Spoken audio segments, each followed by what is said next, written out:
Well, welcome to Spindle City Straight Talk. It's great to be in your home again and have you here listening to us. We have a few issues to bring up today, and I hope they interest you as much as they seem to be interesting us. Your feedback to our show has been greatly appreciated. I'm CJ Ferry. And I'm Bob Chip Camara. Welcome to the show. And today we're going to start out with some of the lighter stuff, and then we'll get into some of the heavier stuff that's happening. If any of our stuff is light, let's put it that way. I think I'm going to start off right now with the Fluff-A-Nutter sandwich, as I'm going to call it, from the Herald News and the Morton Middle School. The article that recently appeared in the Herald News was all Fluff-A-Nutter, I think. I mean, it was just fluff. There was no hardcore information on what's going on at that school. It's some behavior problems that we're addressing and da-da-da-da. They're not talking about the drugs, the alcohol, the assaults on the teachers, the assaults on the police officers, the assaults on the students. And on December 9th, there will be a former teacher from Fall River, Kristen Ford, who will be addressing the school committee if they allow her to. And I say that very emphatically, if they allow her to. They have attempted, both the mayor and Meg Mayo Brown have attempted to contact Ms. Ford and have her come in and meet with both of them. She has been apprised to not meet with both of them until after the school committee meeting on the 9th. And as such, they sent out pretty, shall we say, discouraging letters on her being able to speak. That she can only speak on items that are appearing on the agenda, and that if there are complaints about any way that the schools are being handled or managed, they won't be allowed. They need to be addressed with the school or the individual personally before it's brought to the school committee. But Mr. Mayor, Ms. Brown, they have been attempting to address it with the school. And guess what? They get the answers, you're a little too sensitive, all right? The administration at the school doesn't want to hear it. So the parents and the former teachers and this show have taken it into our hands to say, you will listen. We've made it available to the various news sources in the area, including Fox, which wants to interview Ms. Ford immediately. And we are getting commitments for the entire press corps to be at the school committee meeting. The great viewing ball of my gypsy sources say that the school committee or the mayor will tend to move this school committee meeting from the failed Henry Lord Middle School, which is closed, to the Cuss or one of the other schools. Because if it is going to be a public display and it's going to be carried by the press, they don't want to look too bad. So we are possibly seeing this meeting location moved, but at this point in time, it is located at the Henry Lord Middle School. But we want you there. But I think you need to realize that we are having a major problem in the school system. We're hearing reports now coming in from other schools in the city, including at Durfee and some of the other schools throughout the city. I've received a non-verifiable report at this time of a teacher being injured at one of the elementary schools. Once I can verify that report, we will bring you some more information. But what's going on in Fall River? Well, I think we may never know. And I'm not sure if the insipid reporting from the Herald News is due to the lack of sufficient information given to them by the schools and by the city, or if it's just poor reporting. It may be both A and B. It may be option C. But there seems to be always in this city an attempt to cover up anything that's negative. And if we do that, we never fix it. And the fact is that, as usual, the school committee is going to try to deal with things behind closed doors. They try to suppress public input. And they try to basically not answer the questions that need to be answered. And I will remind them again, and I read this quote before. This is from the Massachusetts Constitution. It says that whether legislative, executive, or judicial, these people are the substitutes of the people and are at all times accountable to them. So I urge all of you to be there at December 9th, and if they won't allow them to speak, we should, as a community, make them allow them to speak, because it's their obligation to tell you and I and every parent what's going on. You know, it's scary that we're getting to a revolution type situation in Fall River, that the only way we can get our elected individuals to answer our questions and be receptive to our input is to almost, shove it down their throat. And, I feel like we're back in 1776 and, making the battle on Bunker Hill here. I mean, it's scary, isn't it? It is. It's something that's getting even worse as we go along. There appears to be a concentrated effort never to address a problem in Fall River. If we have a problematic school, we close it. If we have poor scores, we move people around, because figures don't lie, but liars can figure. The fact is, we evade issues, and we can't. We cannot evade the problems. The city is deteriorating. We look at the population decrease, and we look at the ridiculousness of what's happened in the city council about tax rates. There seems never to be a realistic forum at the city council where we look at this city and say, these are the problems, let's meet them head on, address them, and fix them. All we do, this is like Alice through the looking glass. They see Fall River through rose-colored glasses. I think CJ and I are going to get these big, giant glasses and wear them at our next show. Maybe we'll see Fall River the way they do. It might be a good idea, but it's interesting because I was just getting the vision of Fall River as an ostrich plantation. Yeah. And you're walking down the streets and all the ostriches have their heads buried in the sand, because it's true. It seems that we just like to hide everything. But interesting that you should talk about populations and tax burdens, because Mark Monroe Dion, again, we go back to the Herald News. A lot of people don't like Mark. He has some very scathing remarks, but Mark Monroe Dion wrote a very interesting article recently about Thanksgiving and how people come back to Fall River for Thanksgiving and then they leave, and they're here for 4 days and they're gone. And it's true. And a lot of people commented on that, both on Facebook and on the Herald News website, that said, the minute I can get out of here, I'm gone. And some people commented, I got out of there and I never looked back. And it's true. The kids that go to our school system know our school system's failing them. And when they get out of the school system, well, let's be realistic. All you got to do to graduate Durfee is get a 60 average. So it shouldn't be that hard to graduate Durfee with a 60. And believe me, every good college knows that. So if you're graduating with an A, you're really good, according to those colleges, because you only have to graduate with a 60, which for everyone else's standard is an F.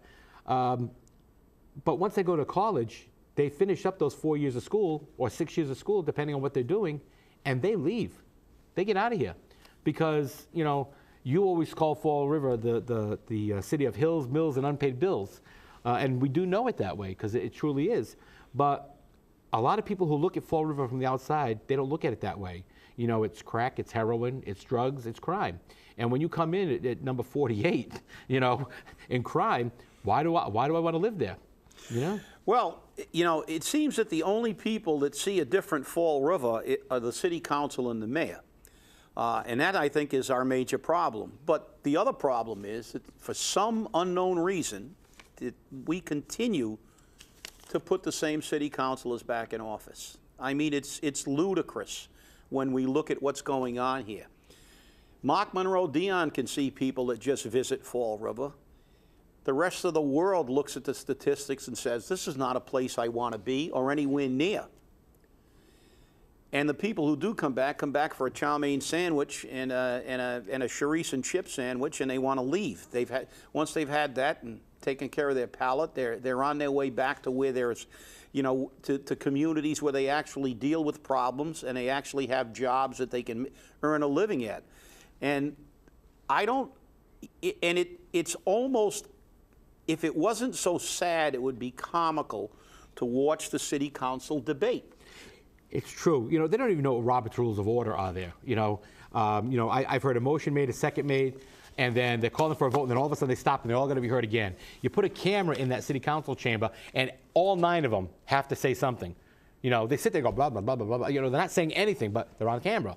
And, it's the problem. They all have something to say about nothing, or they're repeating everything somebody else has said.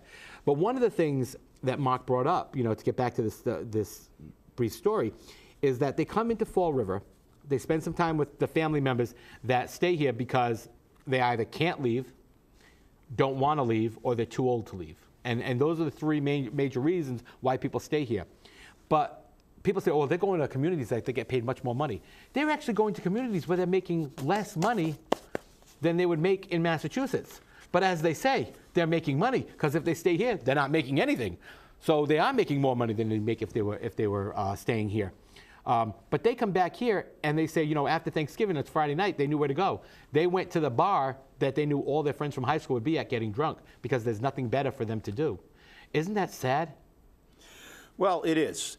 And what's more tragic is the fact that there's no movement to change this cycle of disaster that we're in, because it seems that the people who run this city refuse to believe it.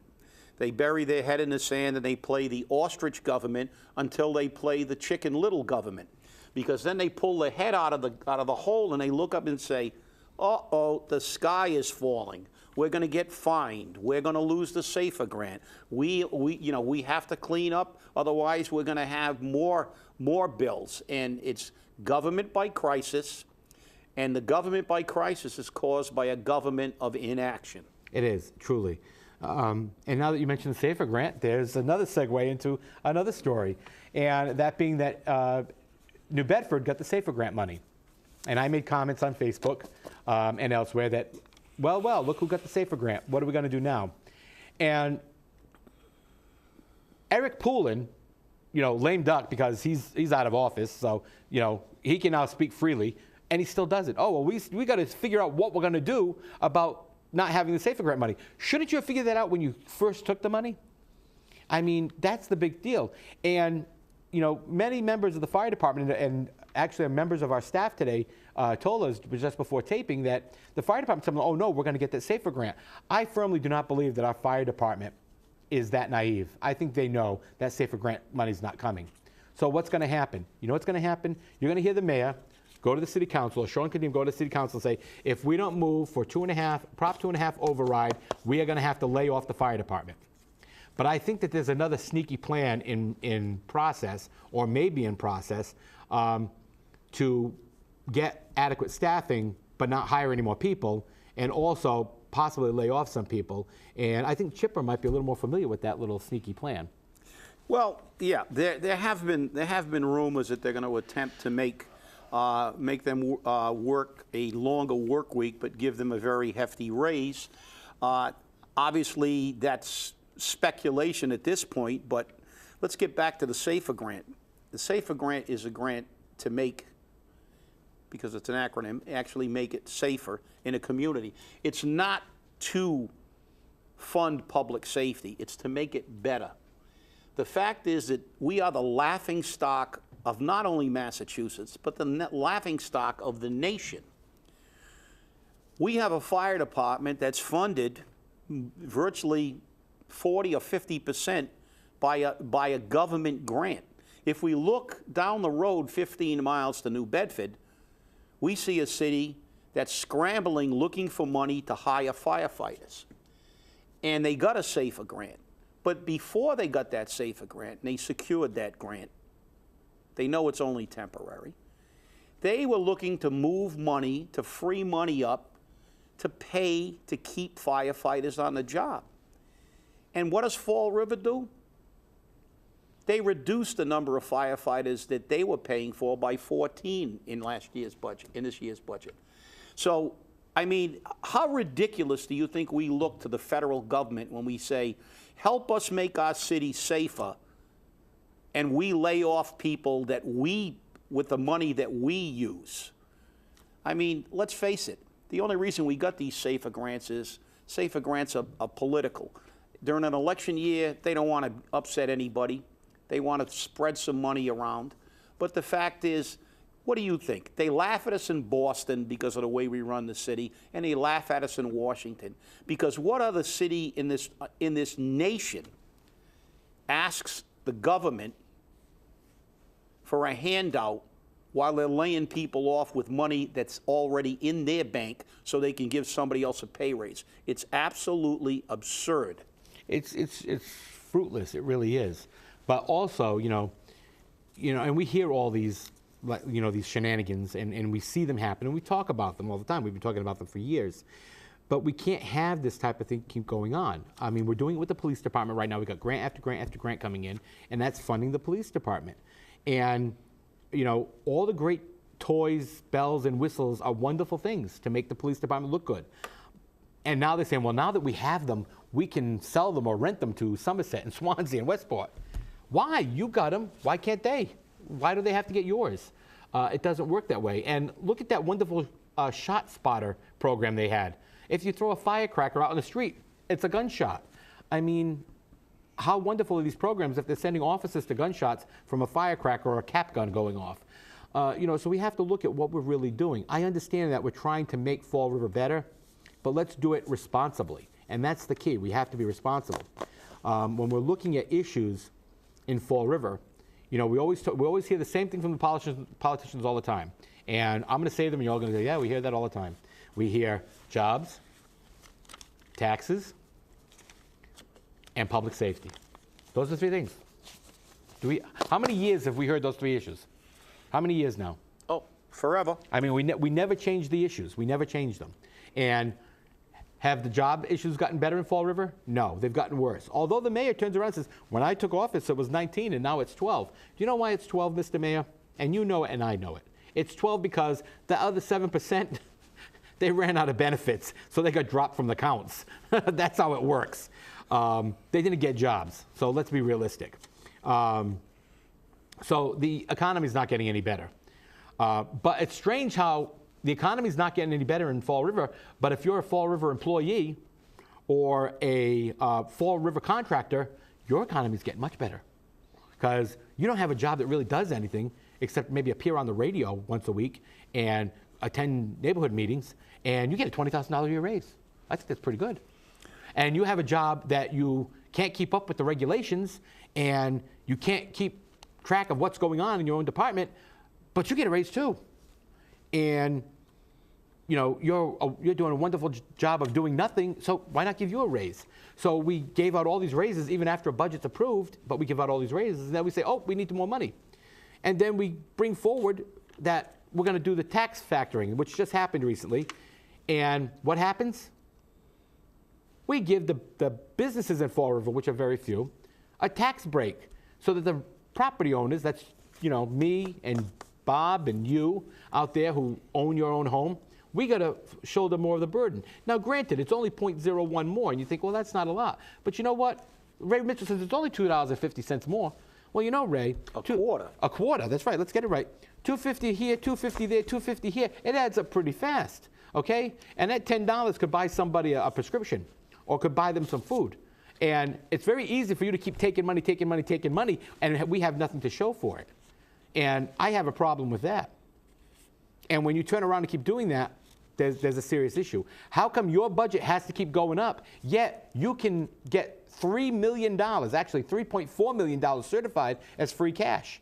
That means you overtaxed your taxpayers. Do you consider the fact that $3.4 million in cash was overtaxed on the people? I don't think so. But wait a minute, that's not where it came from.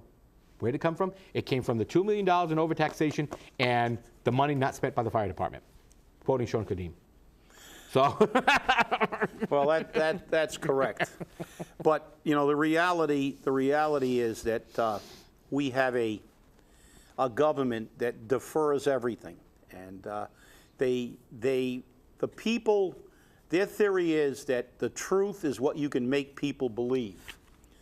And the fact is that between the Herald News and the City Council, they make everybody believe that everything's great, we're on the path, and we're doing well. But Ray Mitchell said it's only $10, but it's $10 for that. It's $10 for the water meter, for the base water meter. It's $10 to paint houses in the historic districts. It's $10 here, it's $10 there per quarter. And by the time you figure out what's happened over the past couple of years, it's $50 a quarter, which comes out to about $200 a year, which some people, that means the difference between paying their mortgage or eating. And the reality is that we don't have people in this city that can afford it. I was reading the newspaper the other day. It was tragic. It was talking about two young girls who were in their apartments and they didn't have food for Thanksgiving. And this is what you have. You have young people with no jobs or have to work 2 jobs to barely make enough to feed themselves. You have elderly people who are on fixed incomes.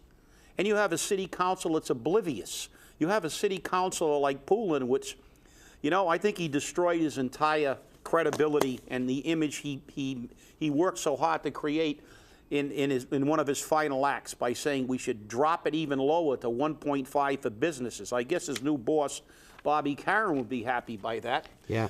But the fact is, I'm going to be on my rant very shortly about this, but the fact is that what everybody else has 1.7 fact in New Bedford. Why do we have to go down? And number one, who is this going to help? The small businesses in Fall River depend on people that go in and spend a few dollars. So you're going to take it out of the people's pocket who spend the money, and you're going to reduce their costs by a minor sum. You're actually hurting their businesses because the way you encourage small business is to give people money to spend, and if they're paying attention, they don't realize that 80% of our school children are on assisted lunch programs or free lunch programs, that the average income in this city is $24,000 for a household, which is 1/3 the state average. I mean, what the hell do they think they're doing? You think that dropping that for the businessmen helps? It helps by putting more money in the pockets of the people who live in Fall River. Yeah. And one quick note on that before I go for your commentary. It came up before the state Senate on the wage increase, minimum wage increase, and it would take the minimum wage to $11 in 3 years, $1 a year. Senator Mike Rodrigues felt that that was too much money and that it wouldn't benefit anyone. It would hurt business in Fall River. It would hurt Massachusetts. And so he said no. He did agree that we needed a minimum wage increase, but he voted at 75 cents a year for 2 years, which would have brought the pay up to $9.50 an hour, and then he would lock it out.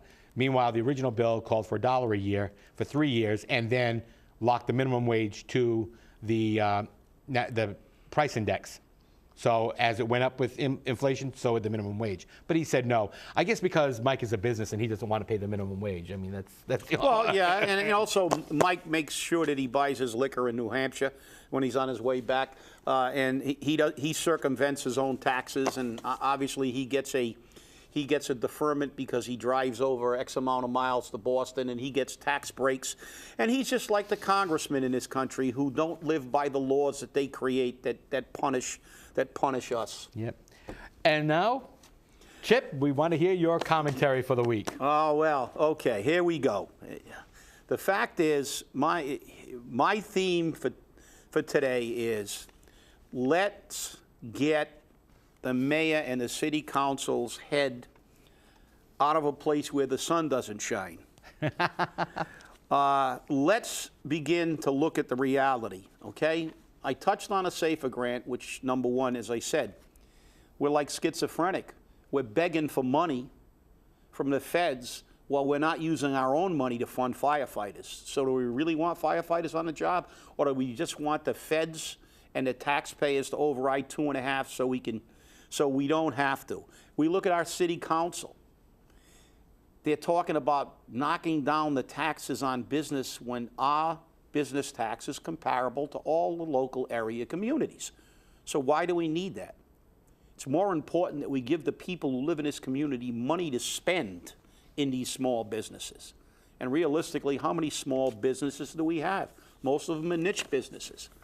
I mean, the city council and some of the things that are said there are just mind-boggling. I encourage all of you to watch these city council meetings and see and listen to the foolishness that comes out of the mouths of these people when it comes to SAFER grants, when it comes to tax adjustments. Eric Poulin wants to drop it down to 1.5. What is that going to encourage? What is that going to encourage? It's going to take more money out of the pockets, the empty pockets of the people who live in Fall River. And it's going to make it better for his buddy, who owns a ton of big businesses, so it's going to reduce his expenses. You know, I keep hearing about Matuk and this and that and everything, and the fact is the man makes $95 towels. Who in Fall River can buy a $95 towel? He's here because he's getting a tiff. He's here because they're treating him like the king of Siam. And when he's done using and abusing Fall River, he'll disappear like the rest of them. And that is something that I guarantee, because he doesn't care one iota about the plight of the people who are living in Fall River. And this is who we kowtow to. These are the kinds of people that our city council and our mayor cozy up to. They don't care about you, they don't care about CJ, and they don't care about me. They continue to raise your taxes, increase your expenses, while everybody and all their friends get pay raises and all their friends' businesses get rich. And more people move out of Fall River. And soon, we'll have nobody left. CJ? You know, you hit the nail on the head as usual, Bob, and it's scary to think that that's the way Fall River is. And, you know, you have to wonder, what's it going to take to change the outlook? Well, it's going to take a revolution. The revolution's at the ballot box. But the problem is that no revolutionaries show up. 24% of the electorate show up, you know, the people who can vote, you know, only 24% of them, and they don't even know who they're voting for. You know, they go in and they say, oh, yeah, you know, Joe Camara is my sister's brother's best friend, and, you know, blah, blah, blah, and so on and so forth. And, yeah, I heard the name Linda Pereira before, and I heard the name of, you know, whoever before, and that's how they do it, you know. And you're right, and I will add something to my commentary. This is my message to the city council and the mayor. It's a quote from Abraham Lincoln. You cannot escape the responsibility of tomorrow by evading it today.